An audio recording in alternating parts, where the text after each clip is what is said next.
Hello, Ashvin. Cleve.ai's campaign. Go to started the program. Really? Because I know you were in Antler, right? And Antler is just opposite. They're opposite here. Oh, nice. Nice.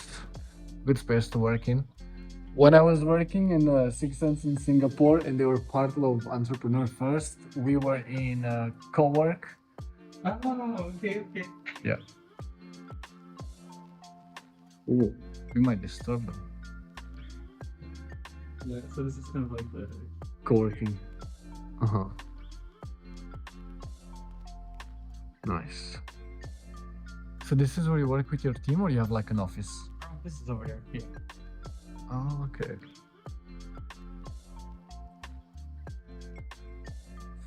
Good. Oh, good views. Aye. Oh, there's plenty of offices.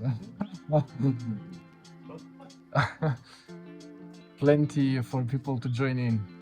But this side, not so nice because there's no windows. Yeah. I guess it. Yeah, this one, yeah. I guess it allows you to focus on. Oh, this is long. And they're only on one floor, right? Only on one floor. 2 floors. 2 floors. Okay, our office has been messy. No, it's good. Not messy at all. I mean, others are making it more messy. Can I come in? Perfect. Oh, this is Cleve.ai. Yeah. Oh my! This is handmade. Okay.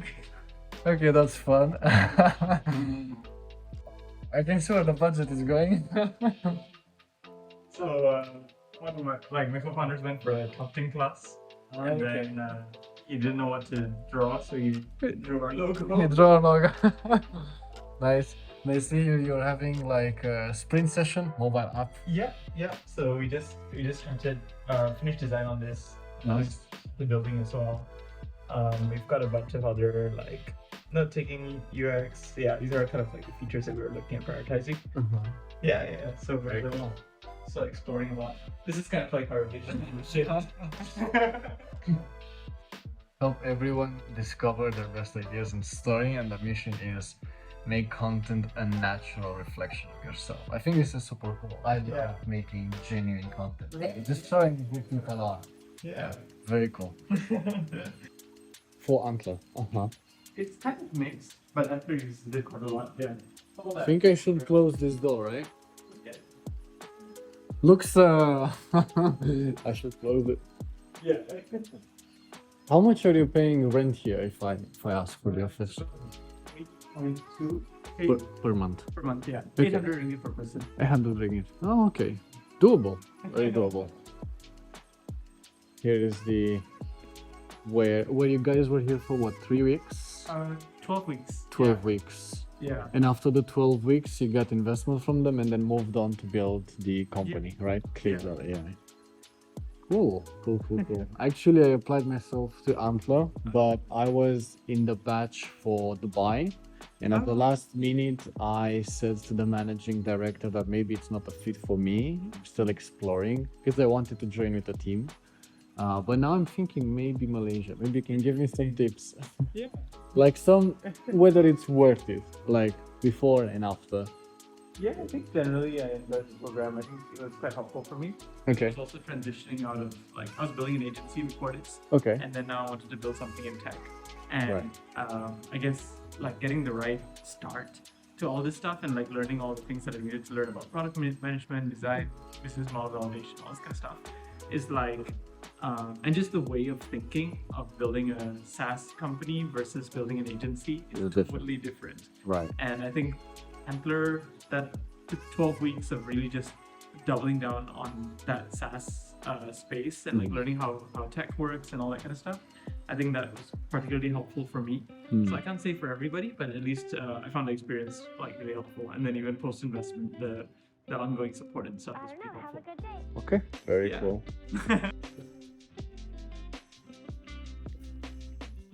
Informally. Cool. Like just chat.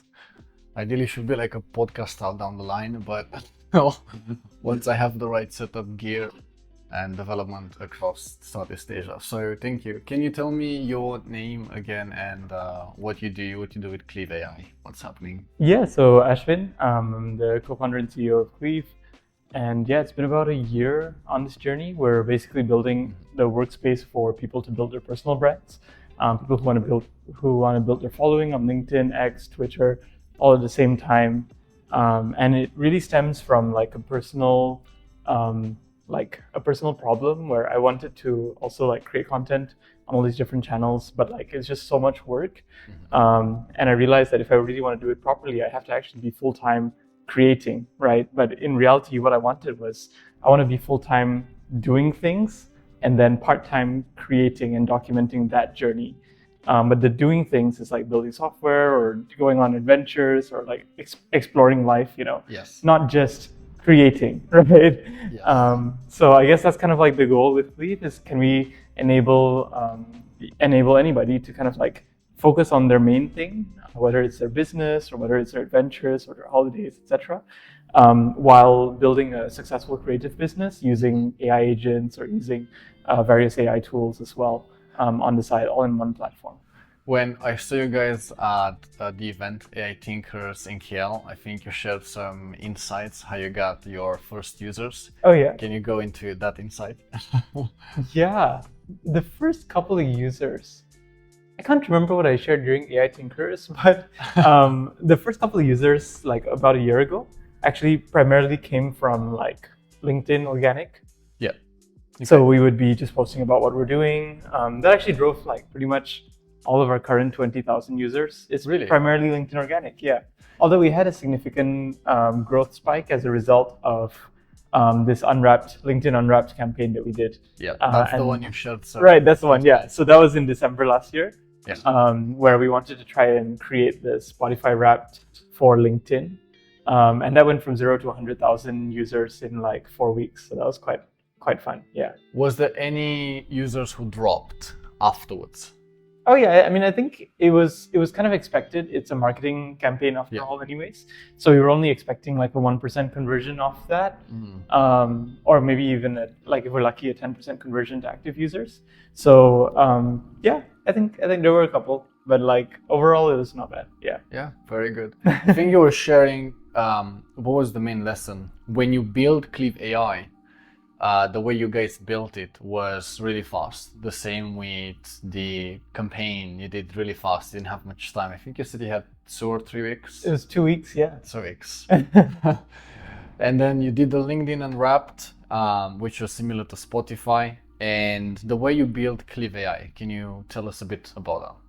So I think it's constantly a work in progress. Like it's constantly being built. Okay. Pretty much every other day we're like actually not even weeks nowadays, but yeah, we're kind of experimenting with new ideas. How can we help creators? How can we help business owners who want to build their brands and stuff? So it's just constantly iterating through lots of different ideas. And I think the cool thing about being a small team and like having that flexibility is we can kind of just adopt the latest tech in building products. It's 3 of us, right? Yeah. So we can very quickly just adopt the latest tech. Experiment with it. So we've been using tons of like the AI code tools, AI design tools. Now with ChatGPT Image, it's actually fantastic for even landing page mockups, visualization, concepts, and then we bring that into Figma and stuff like that. So it's very, very cool. Yeah. So which tools you're using? I think you've mentioned a couple. You've mentioned Figma, you've mentioned ChatGPT. So my current favorites are Lovable. For non-tech people to be able to just like build tech things really quickly and experiment with their ideas. Okay.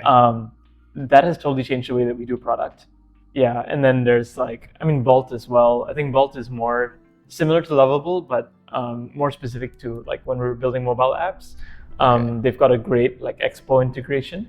Also for non-techies, right, who can actually build stuff.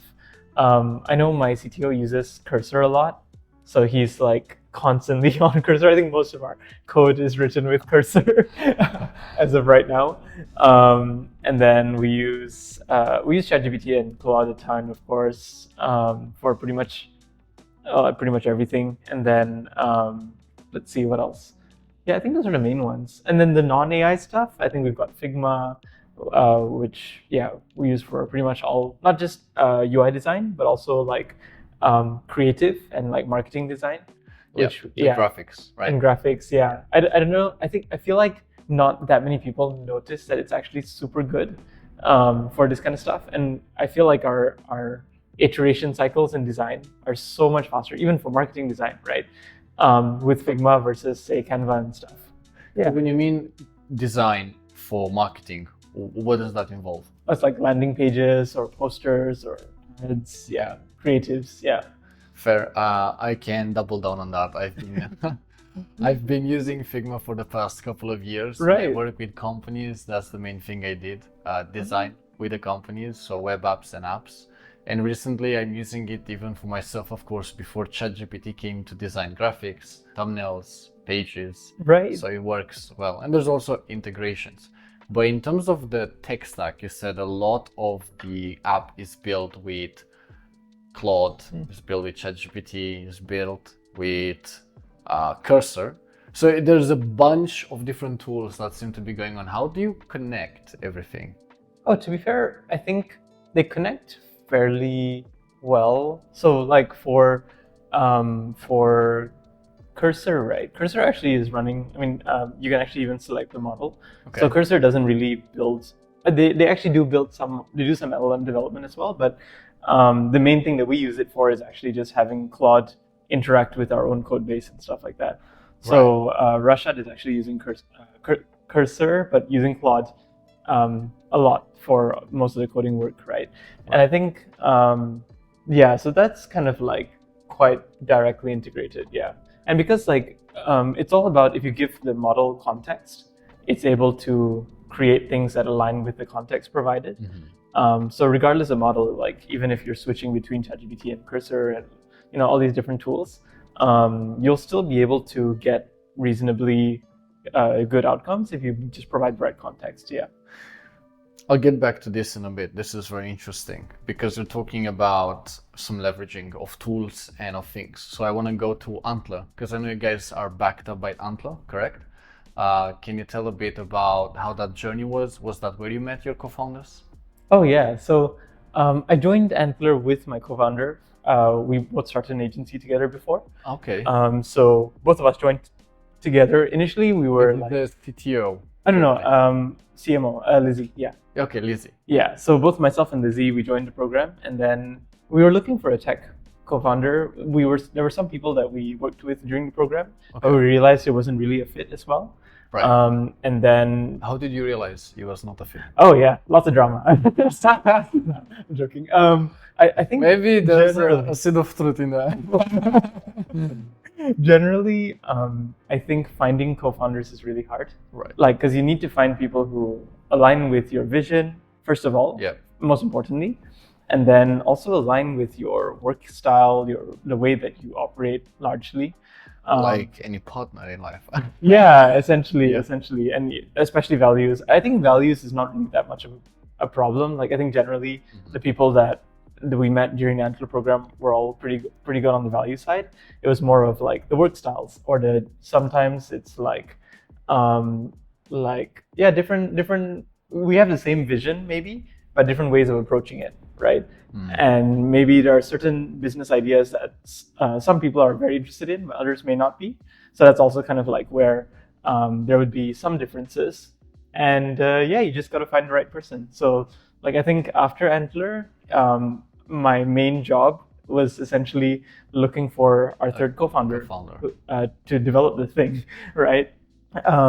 And I think during that period, like it was within 2 months, we managed to find Rashad, and then he joined us. And that was largely because of a lot of the LinkedIn content that I was putting out as well, that we managed to find him. And coincidentally, he was also like looking to start a business, previously running a Gen AI agency, like a kind of more of like a freelance basis, building Gen AI projects. And he wanted to actually start building something of his own. He was interested in the creator economy. He was interested in building creator tools as well.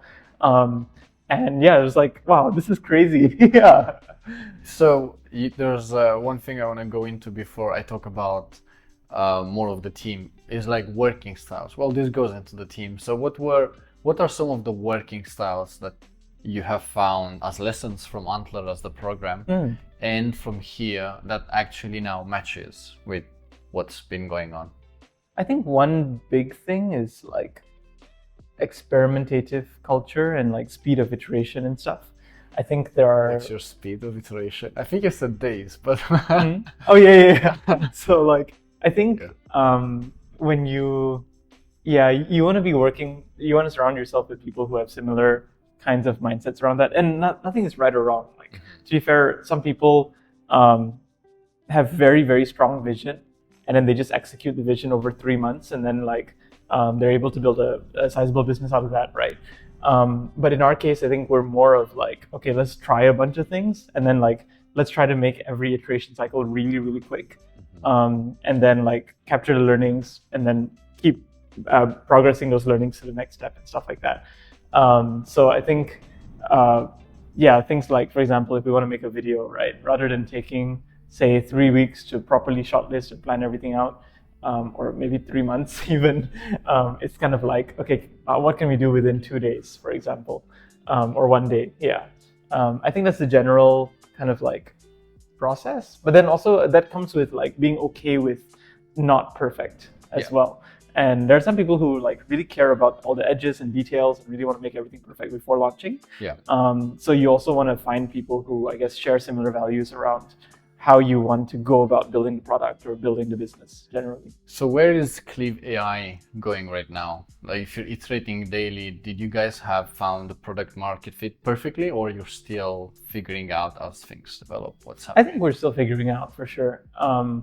We're not at PMF yet, but yeah, we're in search of that. I think there's a lot of interesting experiments. Like we're constantly trying out the latest tools, the latest stuff that's oriented for creators, or sometimes we look at other industries first, see what's working in those other industries, what could be helpful but just hasn't been built yet. And then we try to do all these like janky workarounds. So like one example was we tried using some unique cursor workflows for knowledge management and content creation. Right. But it's super janky and super weird to be working with the cursor UI for this kind of stuff. Yeah. But yeah, it was an interesting proof of concept where if we had multi-model support, chat, and then like having some kind of documentation system, then it could actually come up with pretty relevant content as well. Although the UI was like really bad, but doesn't matter. Yeah. So it's those kinds of like experiments where you just try to experiment with what's working, especially in the coding space, because code moves fast. Like it's the branch of products that grows fast, moves fast, and has lots of early adopters because people understand tech and stuff. So you can learn a lot from the products that are growing in the coding space and take it to every other industry and every other vertical, I think. And I feel like there's generally always going to be a lag between the products that succeed in coding and then the rest of the products that succeed in other industries, just because of the adoption curves, right? So for example, with coding right now, you already have MCP adoption quite relatively widely. You have like loads of like AI product builders and stuff like that, coding assistants. And I think the content creation or other verticals are going to mature, but they haven't reached that stage yet, just as a result of the adoption curve as well. Yeah. I think that's one of the cases. There might be even more use cases. I think a part of it is about an audience and that product market fit. There's this guy I follow, John Yu, and he's been creating content for 4 or 5 years. He's got 5 million followers plus on Instagram. Oh wow. So he saw a similar challenge. It's helping creators create. So the way he did it is he created, of course, a course on how to use whatever tools that are available today and create that content. So he's got that going on. So I think we can see that there's a market and ready to adopt, as long as you can provide the right solution to the right pain point. Oh yeah, that makes sense. Of course, doing that with software and as a company versus a personal brand, I think might always be trickier. There's a lot higher scalability, but it's a lot harder at the same time. That's why I think it's important to have a personal brand before the brand. True. Before the brand as well. So I'll be excited how you guys will find product market fit. And I guess you're doing the same cycles also in Antler. For how long did it run? 2-3 weeks? Yeah, that was 12 weeks. 12 weeks. Yeah. So 12 weeks, and you found your co-founder within Antler or after Antler? Right after, yeah. Right after Antler. So you got the founding for the idea? Oh yeah. So without the co-founder? Yeah, actually. Oh, okay. Ours was a slightly special case because I can code, I can build things with like no code builders and stuff. And then I have some technical background as well, so I could potentially put things together, even worst case scenario if we don't find a co-founder. So I think that was kind of like the basis where Antler was like, okay, you know what, like I think they might be okay. They're like their risk is slightly lower than compared to two business co-founders who have really no technical background or expertise, right? And then even during the Antler program, I was building up some prototypes which I was able to show them as well. So they were like, okay, yeah. So like at least there's some like inkling of tech behind there. Yeah. And how was the funding round? Was it nerve-wracking? How did that go for you? Oh, actually, it's quite nerve-wracking, but it happens so fast. So basically, with Antler, you pitch for 9 minutes, I think, 7 minutes or something like that. Okay. 5-minute Q&A, and then you leave the room, and they discuss within 15 minutes, and they will have a decision made within 15 minutes of hearing the pitch, essentially. Oh, wow.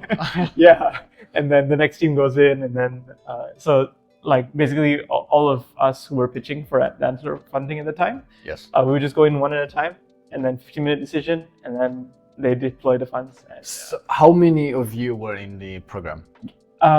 So there were 64 participants in my cohort. Like 64 people or 64 companies?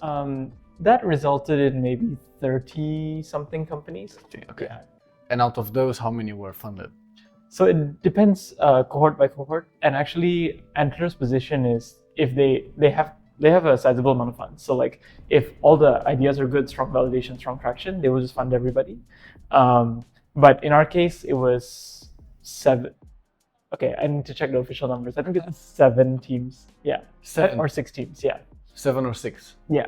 Well, that's smaller than I thought might be. Yeah. But I mean, the way you said it, like they'll have enough funds if the ideas are strong and traction. So there were 6, 7. You guys were one of them. Now, a very tricky question, right? Because I guess you're experimenting because you also have like a timeline, right? By when you have to have certain traction going on until you have to raise the next fund. What's the timeline? So, there's no real fixed timeline, to be honest. Okay. I used to think there was. Like, I used to think it's like 6 months, and then if you don't raise your funding, you're dead or something. But what I've come to realize is it's a lot more fluid than that, and in reality, it's about how you manage your cash flow.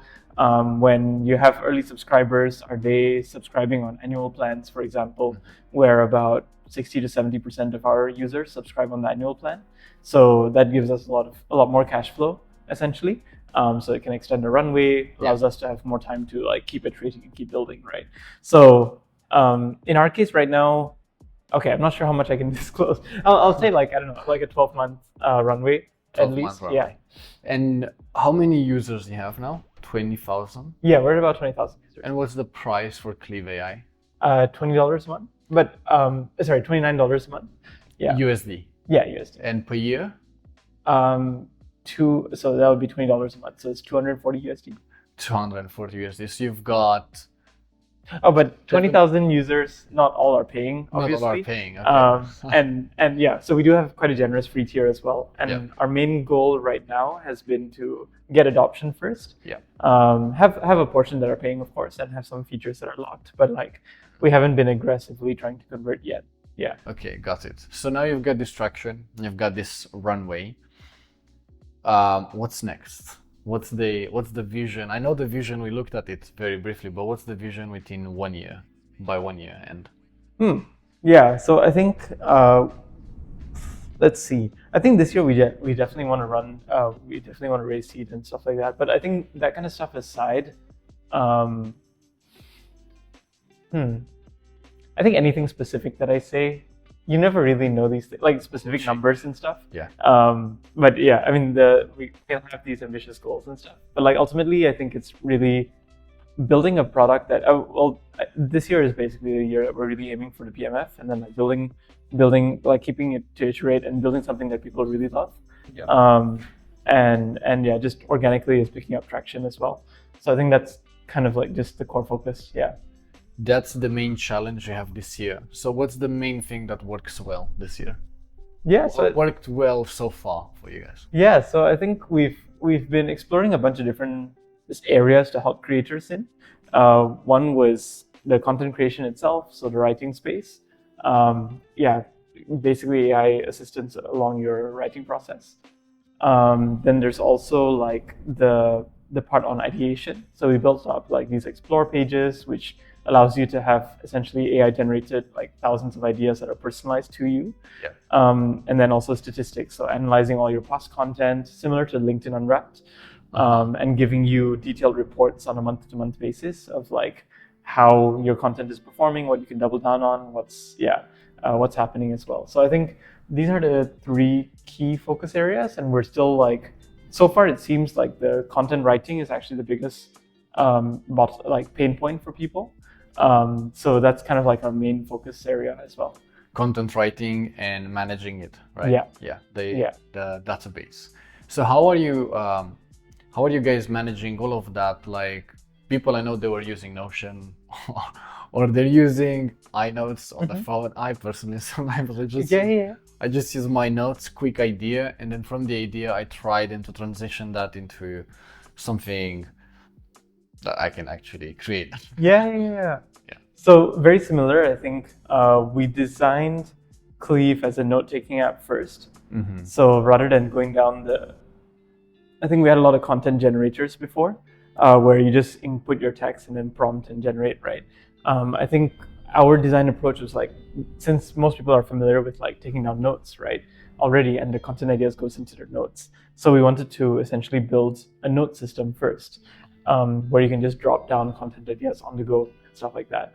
So that just generally we try to make it as convenient as possible, even when you're on the go. So like our kind of like ideal person in mind is a busy entrepreneur who's like going between meetings, has a quick thing that they want to talk about, documents a quick idea, turns it into content. Yeah. Have you thought of partnering with influencers or people who are already in that stage that have those challenges and they actually need a solution? Yeah, absolutely. So like we've had a number of partnerships, and it's one of our big acquisition programs as well, where we partner with various influencers. Yeah. There's one guy that I know, of course, from the UK, Daniel Priestley. Oh yeah. I know he recently posted something like transitioning from scrappy building to actually having a system, having a team, having people. So he transitioned from that style of busy entrepreneur to, okay, I'm going to make a system, I'm going to hire people, I'm going to make this very like systematized, right? So I think there is some gap for those who are at that stage, for those transitioning. And I'm just thinking about this and asking because one of the notes he had was mobile app. Oh yeah. Yeah. So is a mobile app on the go already? Is it like you can download it or? Yeah, it's currently being developed. Okay. Yeah, and it's interesting. We've actually tried to push back the mobile app for as long as possible. Also similar to Daniel Priestley's approach where build scrappy first, right? And web is always the fastest thing to iterate on. You can deploy in seconds. You don't have to go through the app store and all that kind of stuff. And there's so little friction for users as well. But yeah, time and time again, we like constantly see like the number one feature request, especially from paying users who really love the product, is like, when's the mobile app coming out?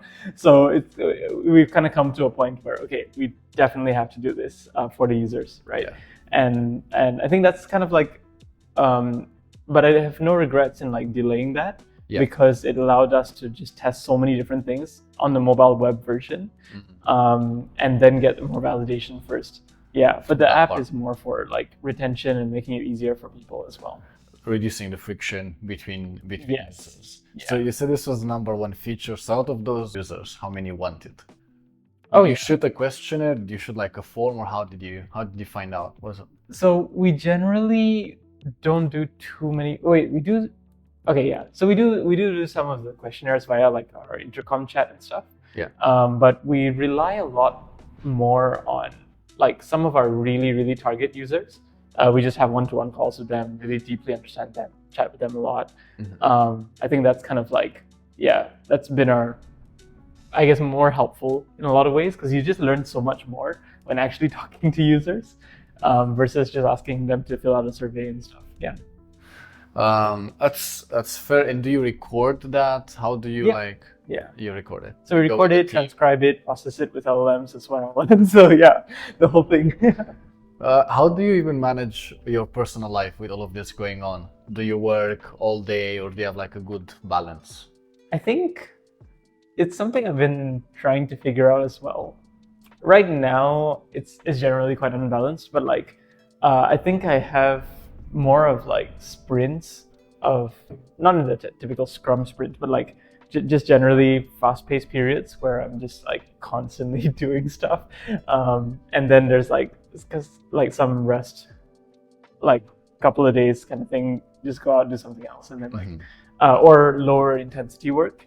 I feel like that kind of helps, and it's something I learned from, I guess, do you follow Naval Ravikant as well? I do a little bit. Yeah, so one of the things he talks about is like humans are more designed to be like lions, in his words, where we're like predatorial, we attack at something and then we rest for a while and then we attack. So I've been trying that. I think that seems to help the most for me right now. And how about the other team members? Similar, I think. We've generally been, so like during intense periods, we're all kind of like intense together. And you work here intensely, or do you guys sometimes work from home? How does it all come together? So we actually only just got the office recently. We were previously working out of like my third bedroom. So Rashad would come over, Lizzie would come over, and then we would just like, we kind of converted that space into like an office space. So that was kind of like where it all began, I guess. I think having the separation is nice. So like right now it's more in the office. So I'm trying to cover different angles: personal, work, how it was with Antler, the product, and of course what you guys were sharing at AI Tinkerers. I want to go a bit into that campaign that you guys had, because you shared numbers, and I think it was very cool that you guys shared numbers and were very transparent and open. And I remember, I think I was also asking one of the question, like, because can you explain how you did the campaign, how it worked out, the steps, and like, can you explain how it went from day one until the end of the second week? Right. So on the first day, let's see. So we were just having lunch at a random restaurant, and then we were like having a chat about, okay, we're pretty far off from our goals for user acquisition and stuff. What can we do? And then we were thinking, hey, okay, so we could just double down on ads. We could double down on like, start running ads, start doing more influencer marketing or that kind of stuff. And then we're thinking, okay, that's difficult to get like 100x outcomes, with those kinds of approaches. So we're thinking, hey, why don't we try something crazier? And then we're brainstorming ideas, and like the idea of like, what if we built a viral product, which was like a marketing product, and then funneled in users, and that marketing product would be like the Spotify Wrapped for LinkedIn. I think that's because Spotify Wrapped came out on the same day, and we were also just discussing that, and we're like, you know what? Yeah, maybe we could build this for LinkedIn. And then it was kind of intense because we only had 2 weeks basically. This conversation happened after Spotify Wrapped was released, right? And if we wanted to do this before the end of the year, we had to be really fast to be able to like make sure that it gets released before the end of the year, because nobody's going to do the Spotify Wrapped in mid-February, So it was like, okay, if we want to do this, we really got to move fast. And it was 14 days between that lunch session and like launching it on LinkedIn and stuff. And that was crazy. Like, because even after we launched, like we had to launch faster than the product was ready as well.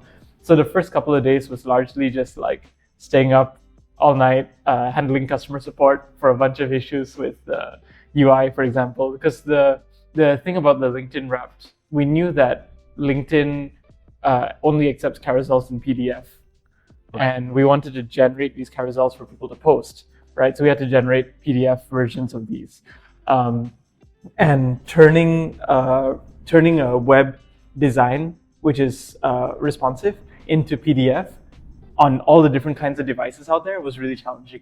So we had to do a lot of like UI fixing and figuring out how to do the front end during that process. But eventually, yeah, so the first couple of days was a lot of customer support because there were a lot of bugs.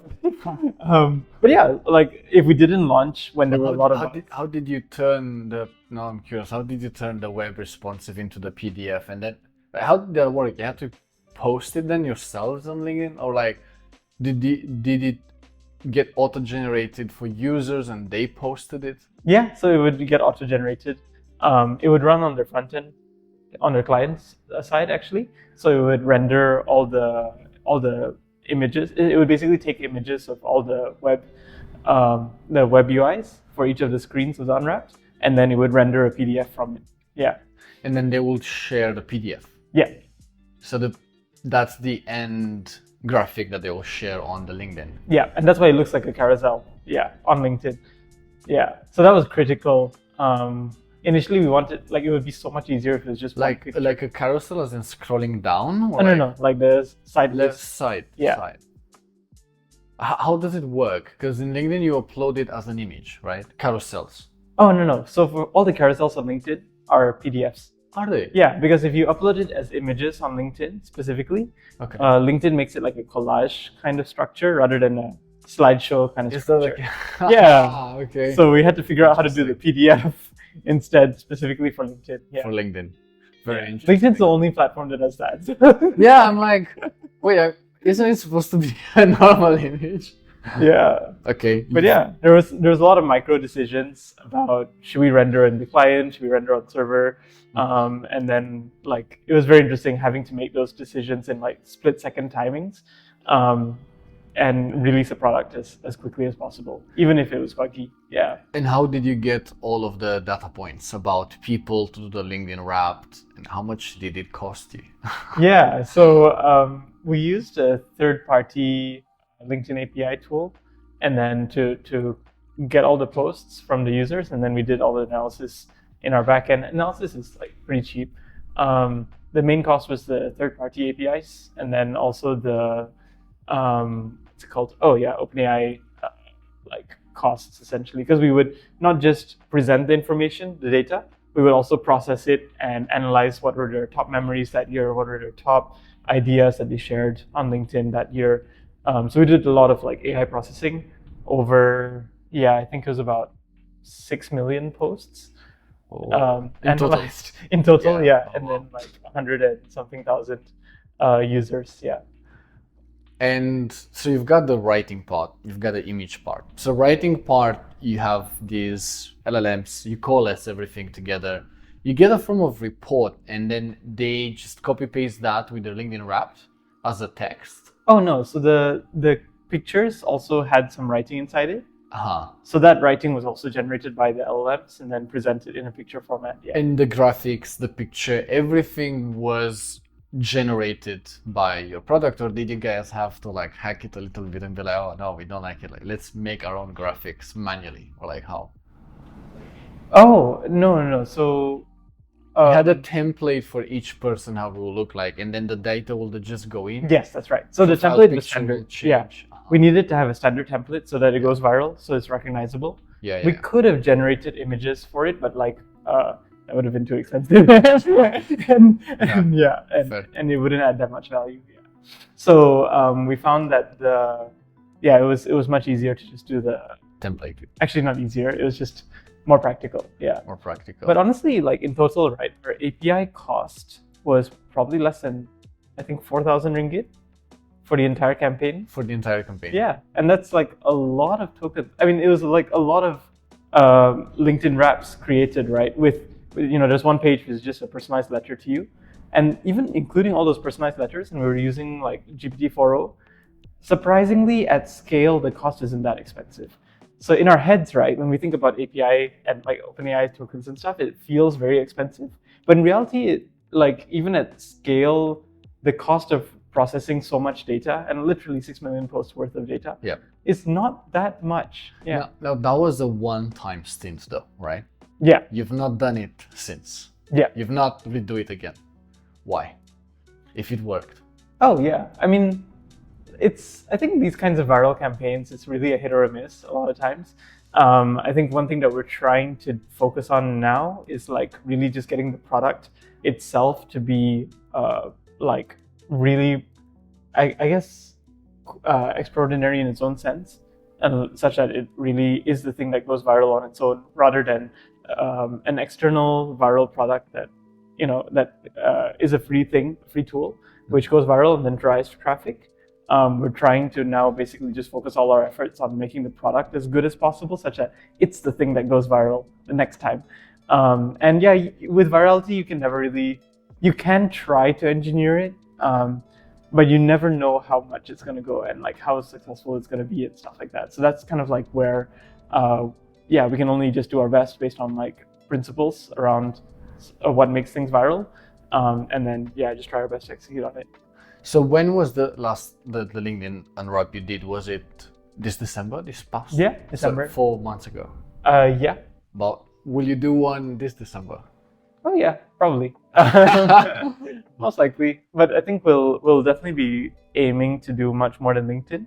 Because right now our general direction as well is kind of like expanding across all the text-based platforms first. So like Twitter, Threads, Blue Sky now, Mastodon.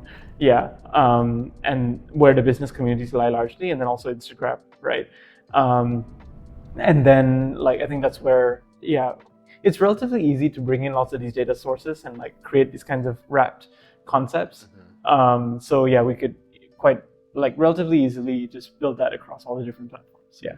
And how about the team? How are you looking? Like, are you looking to expand the team? Are you looking to, according to the product? Because if you build a mobile app, does your now CTO handle both at the same time, web app and mobile app? How does it work? Yeah, largely, it's him and Cursor most of the time. But overworking a bit. But specifically for the mobile app, we do have another friend of mine who's like helping out with that. Very good. And yeah, but we are looking for our like founding engineers as well. So like, those roles are still open. So if anyone's interested, you'll see it. Yeah, I'll put a link. If you share with me, I'll put a link in the description. Yes. So yeah, we're still looking for our founding engineers. But yeah, we are kind of actively hiring right now. Oh, very exciting. And how has the team grown through this period? Are you guys closer to each other? Oh, or further away? Yeah. Generally closer. I think building something is also so heavily the team. Actually, I think this is where like people say choose co-founders who you can like, work productively with and stuff like that. But I feel like it's actually a lot more than that. Can you really have like I think because really it's quite a lonely journey, and your co-founders are kind of all you've got most of the time. And finding people who share the same energy, the same excitement about things, especially when things aren't working and the problem feels much bigger than you could possibly like take on. Having each other to like give each other like inspiration or support, or like remind each other of like why we started. I think that's so important. Yeah. Do you guys do activities together as well? Yeah, so like bouldering more recently, and then I guess road trips. We did one trip to Johor recently, but that was fun. Yeah, and then some other stuff once in a while. I did myself Johor, Singapore to Johor cycling Oh wow. with some friends. So that's the kind of stuff we like. Challenging Cool. situation, but in a different scenario. One of the goals that I have is to meet more people like yourself, get their stories out, what they're working on, what they're exciting on, and also in the meanwhile, see how Southeast Asia can become a hub for like growth and development. So every next person that I talk to, there is one question from the person before, and then I'll ask you to provide a question, something to work on for the next person. Okay. So the last person, what we looked at was, I think, the challenging with a team. So finding good people, but also how do you grow the ecosystem of tech in Malaysia, right? So what will be some solutions? So he said, last person said, it's about hiring people who don't yet have the skills or from different domains, and allow them to be scrappy and fast to learn a lot. But what's your take on that? How will you make Malaysia a better ecosystem for developing tech? Interesting. I think there's I think the biggest part is the communities actually. I think AI Tinkerers is a great example of that. But like when you bring together lots of ambitious people, even if I feel like the technical side of things, there's a lot that you can learn on the go, on the job. But yeah, finding the right ambitious minds who want to take on things, I think is still the biggest bottleneck a lot of times. And I feel like communities like the AI Tinkerers, communities like the various entrepreneurship groups as well that exist, even hiking groups, which center around founders or people in tech or people who are interested in building stuff. I think that's where like a lot of these sparks can get created. If you share any of those, I'll link those in the description as well, if you have any. I know a few people who are like building those communities, and I think it's like so important. Because I think one thing I've learned is like when you're building a product, the biggest bottleneck is oftentimes like just having people around you who are like-minded, who you can bounce ideas off. And I think that's a great thing about, I guess, the community that Antler has also kind of built up over their cohorts. As a result of like having lots of ambitious people in a room, you have access to just lots of smart people to just, hey, can you tell me if this sucks or not, directly? Yeah. And what can I do, right? Yeah. And in your opinion, right? Of course, talking to customers is important, but just having people to bounce ideas around and other innovators, other builders, essentially, I think that's still really, really important. Thank you. So from your answer, it goes alongside not only building the people side, but building the community side as well, and creating groups. I think that was mentioned as well last time as a solution. So that's very cool. I see people are joining in that idea. I hope you'll get even more fruitful and like really developed. So for the next person, what do you see as a challenge in the current ecosystem of Malaysia for tech development, and what would you like them to do about it? Like what would be even a question that you'd like them to answer?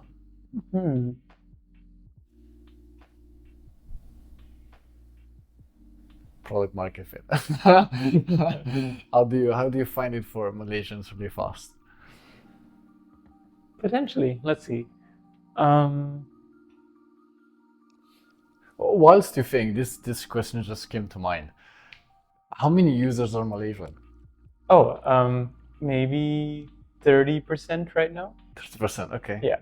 And primarily from US? Yeah, primarily US. And all over Europe, actually.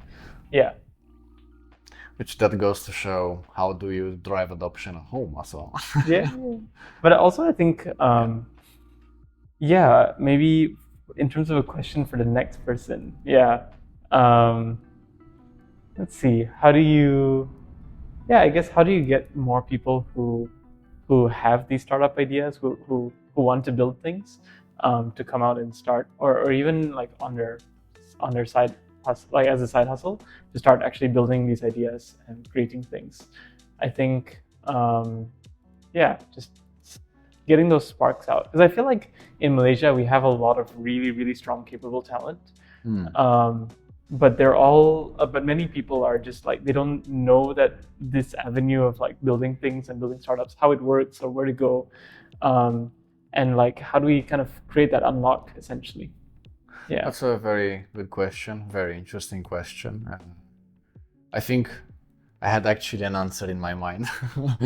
What do you think? Yeah, especially externally looking in, right? Partially. Yeah, I think it's great. It's like having these use cases with how companies work and like succeed is like super cool. Like one of the biggest ones, which one is what Grab, right? Who took off. Like, was it Singaporean actually? No, it's Malaysian actually. I know the divide. They kind of became Singaporean. But right now, I think they're Cayman Islands based. Technically. Yeah. Fair. Okay. Yeah, but getting those. No, I met this person actually who started recently on his free time to build an app for travel. He's using himself tools like Bolt and Brelume, like to look at the design, to do the front end and to build and connect with backend as well. And the thing was with him, he always worked in a corporate job for the longest time, up until he saw an example in someone he trusted, was his brother, who actually took some risk, built a team, sold it out, went out nicely, and give him more gusto for his life than actually a corporate job. So he was like, well, that's probably something I can try as well then. Interesting. So he began doing it. He's Malaysia based, he's not Malaysian, but that's how he began doing it himself. And for me, it was within university that I had an incubator with MIT, and we were supposed to build a product. And just those 3 weeks, I was like, this is how it works. This is different than what I thought it would be. Right. And it felt a lot more achievable and possible. So it's very, very insightful question. Let's see how the other person asks. Yeah. Ashwin, thank you for your time. Thank you so much. It's great speaking. Yeah, likewise. It's been fantastic. And we'll get as much of the ideas out as we can. Share with me those things and I'll add them. Groups, building community. Maybe we'll get to build a good community down the line in Malaysia. Thank you again. Thank you. Thank you.